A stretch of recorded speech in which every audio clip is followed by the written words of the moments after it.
बांग्लादेश में हिंदू युवक को जलाने की घटना से उठा तूफान। ओवैसी के बयान से लेकर भारत और बांग्लादेश सरकार की प्रतिक्रियाओं तक फैली सियासी और इंसानी बहस। क्या है पूरी कहानी, आज इसी वीडियो में जानेंगे। बांग्लादेश की धरती से आई एक दिल दहला देने वाली खबर ने पूरे दक्षिण एशिया को झकझोर कर रख दिया जब यह सामने आया कि एक हिंदू युवक को भीड़ ने न सिर्फ बेरहमी से पीटा बल्कि उसकी मौत के बाद उसके शरीर को आग के हवाले कर दिया गया। यह घटना देखते ही देखते सिर्फ एक आपराधिक मामला नहीं रही बल्कि धर्म, अल्पसंख्यक सुरक्षा, मानवाधिकार, अंतर्राष्ट्रीय रिश्तों और राजनीति के केंद्र में आकर खड़ी हो गई। कहा गया कि यह घटना स्थानीय स्तर पर एक विवाद से शुरू हुई थी, लेकिन जिस तरीके से भीड़ ने कानून को अपने हाथ में लिया, उससे यह सवाल उठने लगे कि क्या बांग्लादेश में अल्पसंख्यकों की सुरक्षा वाकई सुरक्षित है या फिर यह सिर्फ कागजों तक सीमित है। घटना की खबर जैसे ही बाहर आई, भारत में तीखी प्रतिक्रियाएं शुरू हो गईं। सामाजिक संगठनों से लेकर राजनीतिक दलों तक ने इस पर चिंता जताई और कहा कि यह सिर्फ एक व्यक्ति की हत्या नहीं बल्कि इंसानियत को जलाने जैसा है। इसी बीच एमीन प्रमुख असदुद्दीन ओवैसी का बयान सामने आया जिसने इस बहस को और तेज कर दिया।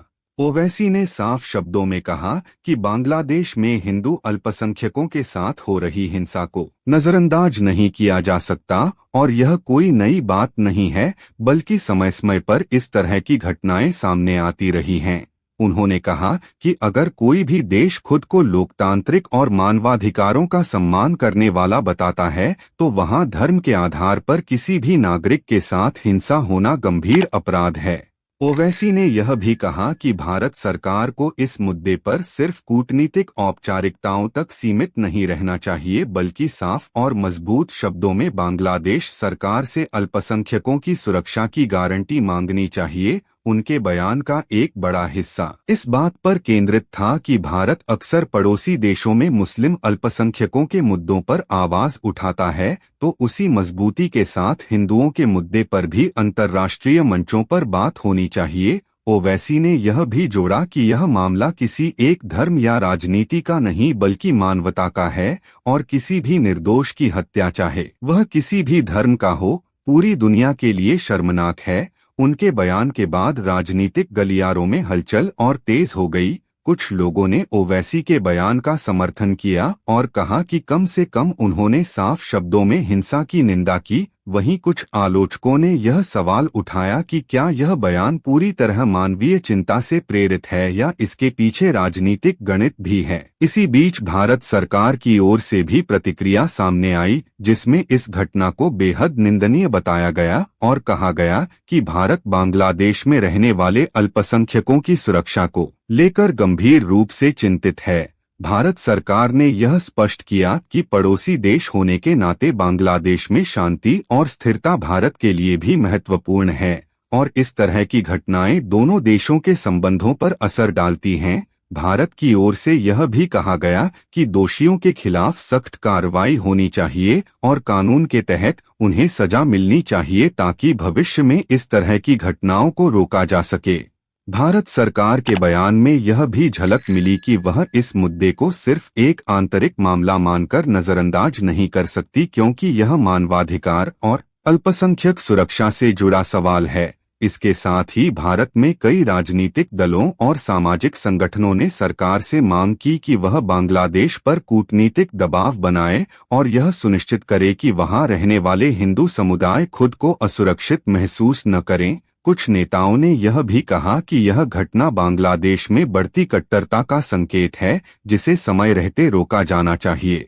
दूसरी ओर बांग्लादेश सरकार की प्रतिक्रिया भी सामने आई जिसमें उन्होंने कहा कि यह घटना दुर्भाग्यपूर्ण है और सरकार किसी भी तरह की भीड़ हिंसा को बर्दाश्त नहीं करेगी। बांग्लादेश सरकार ने यह दावा किया कि मामले की जांच की जा रही है और जो भी दोषी पाए जाएंगे उनके खिलाफ कड़ी कार्रवाई की जाएगी। उन्होंने यह भी कहा कि इस घटना को पूरे देश या किसी एक समुदाय के खिलाफ नफरत फैलाने के लिए इस्तेमाल नहीं किया जाना चाहिए। बांग्लादेश की ओर से यह भी तर्क दिया गया कि कई बार स्थानीय विवादों को धर्म का रंग दे दिया जाता है, जिससे हालात और बिगड़ जाते हैं। सरकार ने यह भरोसा दिलाने की कोशिश की कि बांग्लादेश एक धर्मनिरपेक्ष देश है और वहां सभी नागरिकों के अधिकार समान हैं, लेकिन इन बयानों के बावजूद जमीनी हकीकत को लेकर सवाल उठते रहे, क्योंकि इससे पहले भी बांग्लादेश में हिंदू समुदाय पर हमलों की खबरें आती रही हैं।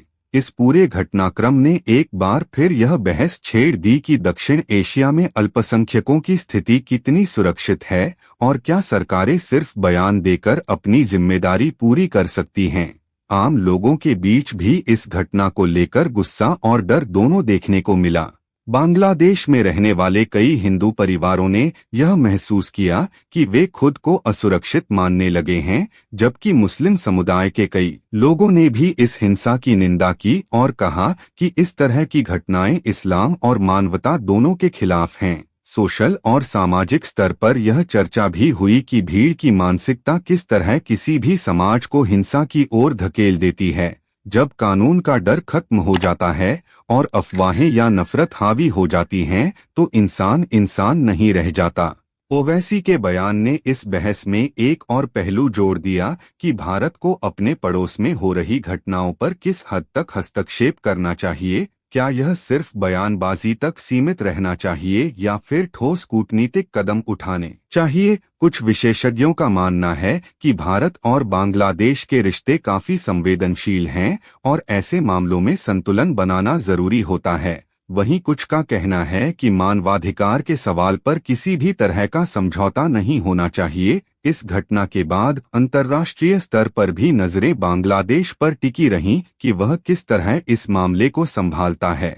क्या वह सिर्फ जांच और गिरफ्तारी तक सीमित रहेगा या फिर अल्पसंख्यकों की सुरक्षा के लिए कोई ठोस नीति बनाएगा। भारत में भी यह सवाल उठा कि क्या सिर्फ पड़ोसी देश में हो रही हिंसा पर प्रतिक्रिया देना काफी है या फिर पूरे क्षेत्र में सांप्रदायिक सौहार्द बनाए रखने के लिए साझा प्रयास जरूरी हैं।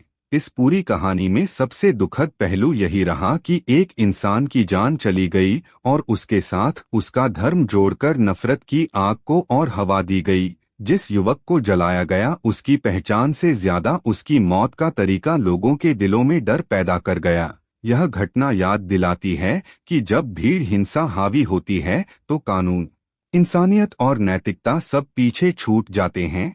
ओवैसी के बयान, भारत सरकार की प्रतिक्रिया और बांग्लादेश सरकार के आश्वासनों के बीच यह सवाल अब भी कायम है कि क्या ऐसे मामलों से वाकई कुछ बदलेगा या फिर कुछ समय बाद यह घटना भी दूसरी घटनाओं की तरह खबरों की भीड़ में गुम हो जाएगी। इस पूरे घटनाक्रम ने यह साफ कर दिया कि अल्पसंख्यकों की सुरक्षा सिर्फ एक देश का नहीं बल्कि पूरे क्षेत्र का साझा मुद्दा है और जब तक समाज के हर स्तर पर नफरत के खिलाफ मजबूत आवाज नहीं उठेगी तब तक इस तरह की त्रासद घटनाएं बार बार सामने आती रहेंगी। यह कहानी सिर्फ बांग्लादेश की नहीं बल्कि उस सोच की है जो भीड़ को ताकत और इंसानियत को कमजोरी मान लेती है। और यही वजह है कि इस घटना ने नेताओं के बयानों से आगे बढ़कर आम इंसान के दिल में यह सवाल छोड़ दिया है कि आखिर इंसान की जान की कीमत क्या रह गई है और क्या आने वाले समय में इस तरह की आग को बुझाने के लिए सिर्फ शब्द काफी होंगे या फिर ठोस और ईमानदार कदम भी उठाने होंगे।